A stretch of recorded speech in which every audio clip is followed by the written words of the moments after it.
Shalom saudara, bersama saya Uncle Mandil. Dari tempat ini, tempat istirahatnya Uncle Mandil. Uncle Mandil mau share ya mengenai perkataan Tuhan Yesus Kristus yang ketiga ketika Yesus ada di atas kayu salib. Sekedar informasi bahwa perkataan Yesus yang pertama dan perkataan Yesus yang kedua Uncle sudah sharekan ya. Uncle sudah sharekan di video sebelumnya, dan video kali ini mengenai perkataan Yesus Kristus yang ketiga di atas kayu salib ya. Dan video ini Uncle tujukan kepada saudaraku khususnya yang beragama Kristen dimanapun kalian berada di seluruh dunia. Kiranya video ini biarlah menjadi berkat bagi saudara ya. Bagi saudara-saudaraku yang non-Kristen, silahkan saudara membaca, silahkan saudara mendengar, silahkan saudara melihat, dan saudara juga kiranya mendapatkan kasih karunia jikalau engkau hatimu terbuka untuk firman itu. Nah, saudara, inilah kondisi saya saat ini, tempat saya istirahat. Saya istirahat setelah saya memberitakan kabar baik. Ya, saya jalan kaki dan saya istirahat ya karena saya ada di desa ya, seperti ini kondisinya. Nah, dari sini saya membagikan perkataan Yesus yang ketiga kepada saudara melalui media sosial ini ya. Dan langsung aja saudara, kita buka Alkitab kita di dalam Yohanes pasal 19 ayat yang ke-26 sampai yang ke-27. Saudara coba buka Alkitabnya, kita baca. Ketika Yesus melihat ibunya dan murid yang dikasihinya di sampingnya, berkatalah ia kepada ibunya, "Ibu, inilah anakmu." Ayat 27. Kemudian katanya kepada murid-muridnya, "Inilah ibumu." Dan sejak saat itu, murid itu menerima dia di dalam rumahnya. Nah, perkataan Yesus yang ketiga ini adalah, "Ibu, ini adalah ibu, inilah anakmu." Kemudian kepada muridnya, "Inilah ibumu." Dan Rasul Yohanes itu menulis dan di sana tidak disebutkan siapa murid yang dikasihinya dan tidak disebutkan nama dari ibu yang disebutkan dalam ayat yang ke-26 ini. Cuman di situ diberikan keterangan ya, Yesus melihat ibunya ya. Dan murid yang dikasihinya di sampingnya, berkata ia kepada ibunya. Nggak disebutkan namanya tapi disebutkan ibunya. Ya, "Ibu, inilah anakmu." Dan Rasul Yohanes ini adalah salah satu rasul atau murid dari 12 murid Tuhan Yesus Kristus. Jadi saya sebagai orang percaya dalam Yesus Kristus, orang Kristen, lebih percaya kepada rasul murid Yesus Kristus. Saya percaya kepada Yesus Kristus. Saya percaya kepada apa yang disampaikan oleh, apa yang ditulis oleh para murid ya, rasul. Dan ketimbang saya percaya sama manusia-manusia di zaman sekarang yang berusaha untuk mengotak-atik lain sebagainya. Bagi saya ya anggap angin yang ya menyejukkan aja gitu. Tetapi saya sebagai orang Kristen yang bijak, orang Kristen yang smart, saya lebih percaya kepada apa yang ditulis oleh para rasul ya, murid-murid ya, lebih percaya karena dia langsung melihat, mendengar, menyaksikan ya dengan kacamata sendiri, dan dia mendengar, melihat secara data, secara fakta, nyata, langsung gitu dia. Dan bagi orang-orang Kristen dimanapun saudara berada ya, untuk lebih fokus kepada firman Tuhan, kepada apa yang ditulis oleh para rasul ya, yang ditulis oleh murid-murid. Salah satunya adalah Rasul Yohanes. Dan Rasul Yohanes ini dia menulis benar-benar apa yang disaksikan, apa yang dilihat ya, di mana dia mengikuti Yesus sampai Yesus itu terangkat ke sorga. Ini adalah satu hal yang harus kita tekankan dalam kehidupan kita sebagai orang Kristen, orang percaya, bahwa lebih memfokuskan kepada firman Tuhan, lebih memfokuskan kepada apa yang ditulis oleh para rasul, gitu dia. Ya, walaupun banyak orang yang berusaha untuk mengotak-atik, mereka dianggap sebagai angin aja. Angin yang menyejukkan supaya imanmu itu terus bangun di atas dasar firman Tuhan, di atas iman yang ditulis oleh para rasul, ya. Terima kasih saudara. Dan hari ini kalau kita perhatikan apa yang ditulis oleh Rasul Yohanes, ya, dengan merupakan sebagai simbol, ya, simbol. Dia tidak menuliskan siapa murid yang dikasihinya, kemudian ini adalah satu simbol sebenarnya. Satu simbol yang memberikan makna yang sangat besar. Makna yang sangat luar biasa. Kalau kita perhatikan di mana Yesus berkata, inilah anakmu. Inilah anakmu. Di mana momen atau situasi saat itu adalah Yesus sedang menyelesaikan misinya. Di mana kedatangannya itu untuk memberikan nyawanya bagi tebusan banyak orang. Ya, bagi banyak orang. Jadi Yesus Kristus datang ke dalam dunia ini. Kita percaya bahwa Allah, ya, dalam Yohanes 1 ayat 1 sampai 3, kemudian ayat yang ke-14, di mana pada mulanya adalah firman. Firman itu bersama-sama dengan Allah dan firman itu adalah Allah, ya. Di ayat yang ke-14, firman itu telah menjadi manusia. Itulah yang disebut, yang dipanggil, yang dikatakan dalam Injil lainnya, dalam Matius, dalam Lukas. Hendaklah engkau menamai dia Yesus, karena dialah yang menyelamatkan umatnya dari dosa mereka. Dan Yohanes juga mencatat bahwa firman itu telah menjadi manusia yang kita percayai, yang kita olehnya kita ada di dalam Tuhan Yesus Kristus. Inilah yang ditulis oleh Yohanes, ya. Simbol yang ditulis oleh Yohanes memberikan makna yang luar biasa. Dan momen-momen di mana Yesus mau menyelesaikan misinya. Momen itu bagi seorang ibu, kalau kita perhatikan, ibu Yesus yang melahirkannya, ya, melahirkannya itu sangat-sangat sedih, hancur hati. Kenapa hancur hati? Karena seorang ibu yang telah dipakai, seorang wanita yang telah dipakai oleh Allah, yang telah dipilih oleh Allah untuk mengandung seorang anak laki-laki, ya, dengan segala konsekuensi yang ada, dan dia melahirkan. Begitu luar biasa bagaimana hati seorang ibu melihat, menyaksikan anaknya yang telah dilahirkannya itu ada di depannya sedang menanggung dosa dunia. Saudara, ini momen-momen yang menyedihkan, menyayat hati seorang ibu.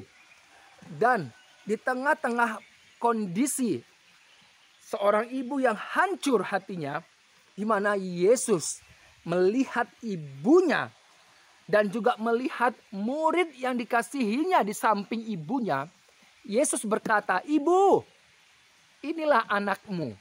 Ibu, inilah anakmu."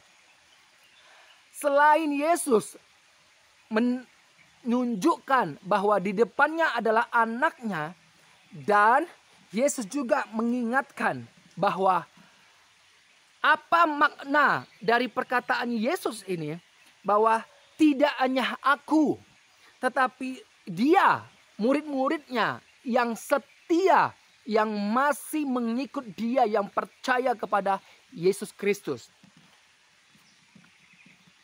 Yesus mengajak ibunya untuk melihat dari kacamata pandang Allah, bahwa siapakah ibuku, siapakah saudara-saudaraku laki-laki, siapakah saudaraku perempuan, yang dikatakan oleh Yesus dalam kitab Injil Yohanes, di mana Yesus pernah berkata, saudara-saudaraku adalah mereka yang melakukan kehendak Bapakku.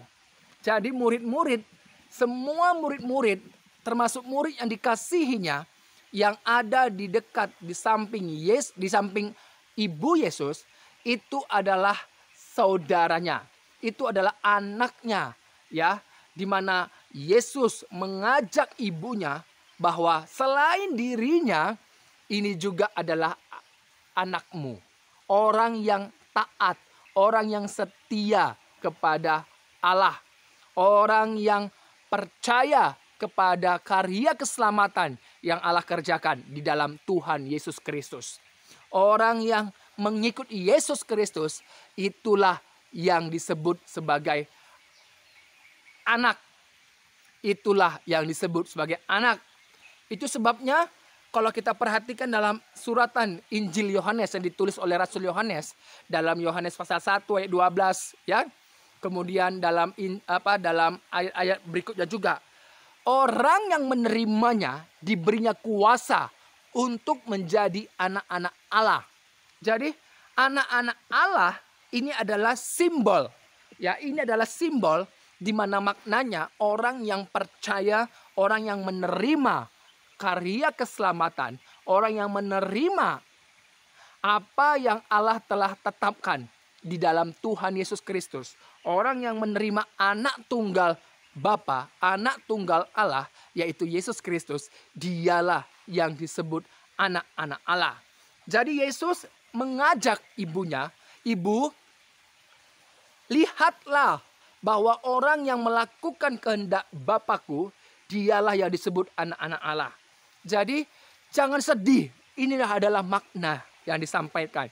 Ini adalah makna yang disampaikan oleh Tuhan Yesus Kristus ketika dia berkata kepada ibunya, ibu ini adalah anakmu.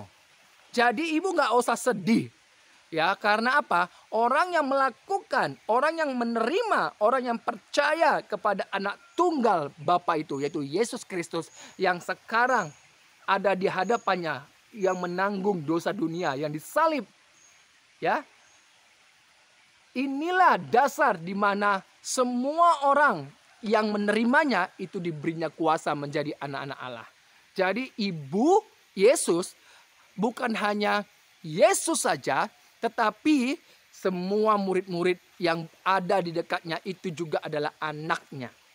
Karena apa? Karena ketaatannya, dia percaya kepada anak tunggal Bapa itu, Yesus Kristus.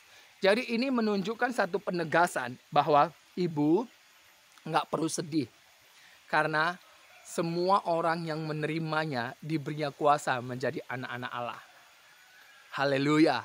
Kemudian ungkapan dari apa yang dikatakan oleh Yesus kepada murid-muridnya yang dikasihinya. Yesus berkata, inilah ibumu. Jadi di sini juga ini adalah simbol yang ditulis oleh Yohanes. Apa maknanya saudara? Apa maknanya? Kalau kita perhatikan di dalam Kejadian pasal 3 ayat yang ke-15. Di mana setelah manusia itu jatuh dalam dosa, artinya ketidaktaatan dari manusia itu yang menyebabkan terjadinya kematian, yaitu dosa tadi. Jadi konsekuensi dari dosa, ketidaktaatan itu adalah kematian. Allah tidak merencanakan kematian. Allah tidak merancang kematian. Tetapi kematian itu terjadi oleh karena pelanggaran, oleh karena dosa manusia itu. Tetapi Allah menunjukkan kasih-Nya. Allah juga menunjukkan keadilannya. Ya, keadilannya. Allah itu adalah kasih, Allah itu juga adalah adil, saudara.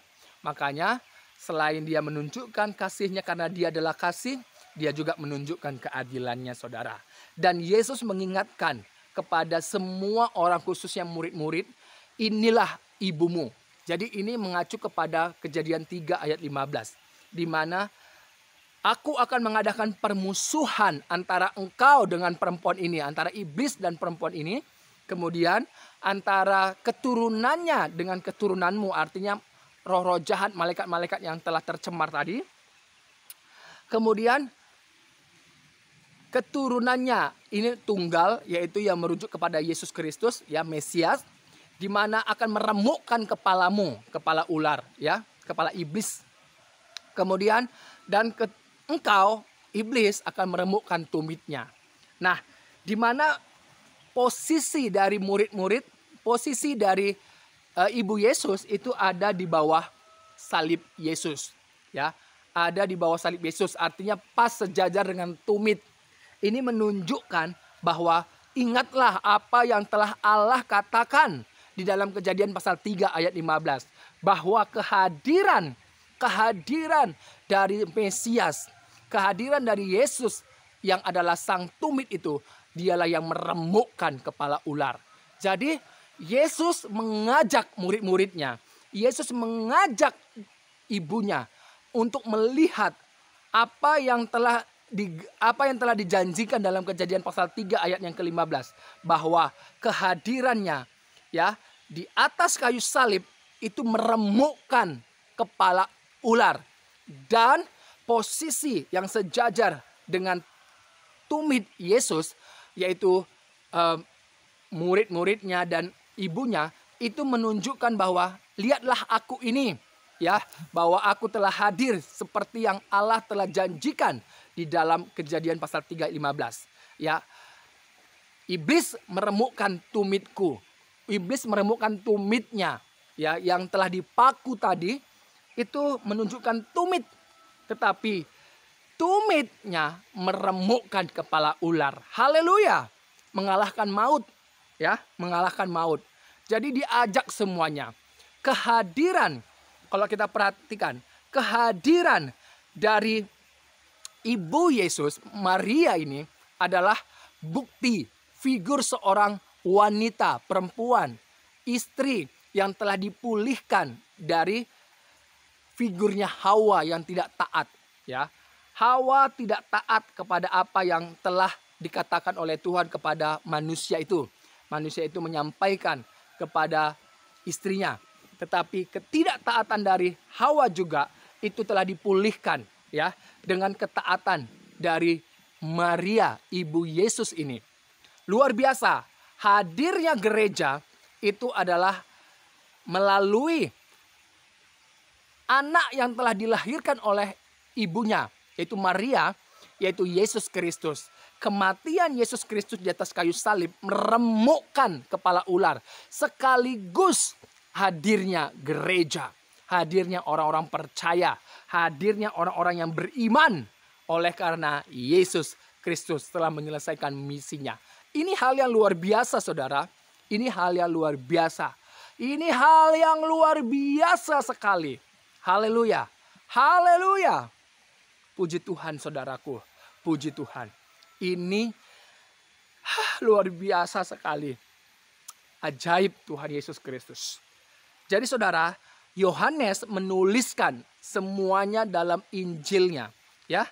Di mana juga dikatakan di dalam Yohanes 3 ayat 14, sama seperti Musa meninggikan ular di padang gurun, demikianlah juga anak manusia harus ditinggikan, supaya setiap orang yang percaya kepadanya beroleh hidup yang kekal.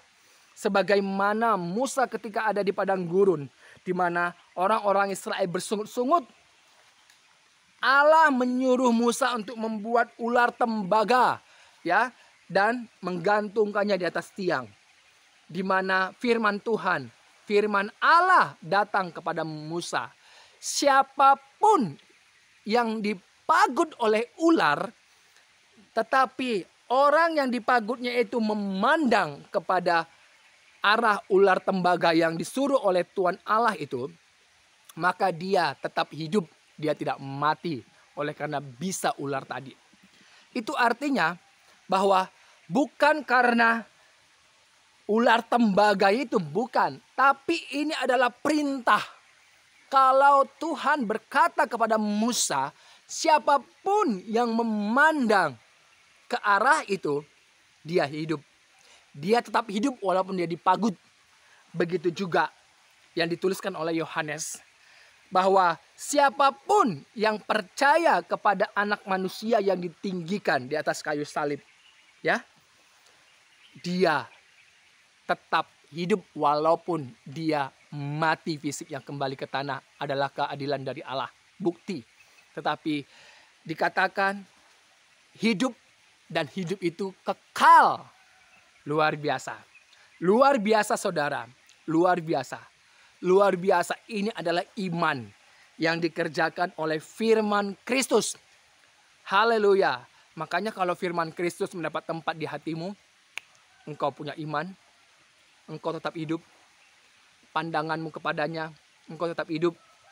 Apapun yang terjadi pada fisikmu, kalaupun Tuhan berkata, kalaupun engkau selesai fisikmu, waktumu, sudah selesai, engkau tetap hidup seperti yang dikatakan oleh Yesus. Siapa yang menerimaku, percaya kepadaku, dia memiliki hidup walaupun ia telah mati. Artinya walaupun fisiknya kembali ke tanah, dia tetap hidup. Karena Yesus berkata, akulah jalan, kebenaran, dan hidup. Dan ditegaskan kembali oleh Yohanes, siapapun yang percaya kepadanya, dia tetap hidup. Haleluya, haleluya, haleluya. Ini saudara yang saya mau sampaikan, ya, di perkataan Yesus yang ketiga ini. Tetap semangat buat kita semuanya, jangan sedih. Yesus mengingatkan ibunya, nggak perlu sedih. Inilah anakmu. Artinya semua orang yang taat kepada Allah, kepada Yesus, yang percaya kepada Yesus adalah anakmu. Yang disebut sebagai anak-anak Allah. Yang dipanggil sebagai anak-anak Allah. Termasuk Maria sendiri. Yang taat itu adalah anak-anak Allah. Dan Yesus juga mengatakan kepada murid-muridnya, inilah ibumu. Artinya ibu yang taat. Kalau Hawa tidak taat, ibu yang di depannya taat. Ya. Oleh karena itu hadirnya gereja dari anak yang telah dilahirkannya, yang telah menyelesaikan misinya di atas kayu salib, maka hadirnya dibangunnya gereja. Puji Tuhan, puji Tuhan. Tuhan Yesus memberkati kita semuanya. Haleluya. Salam dari saya, Uncle Mandil.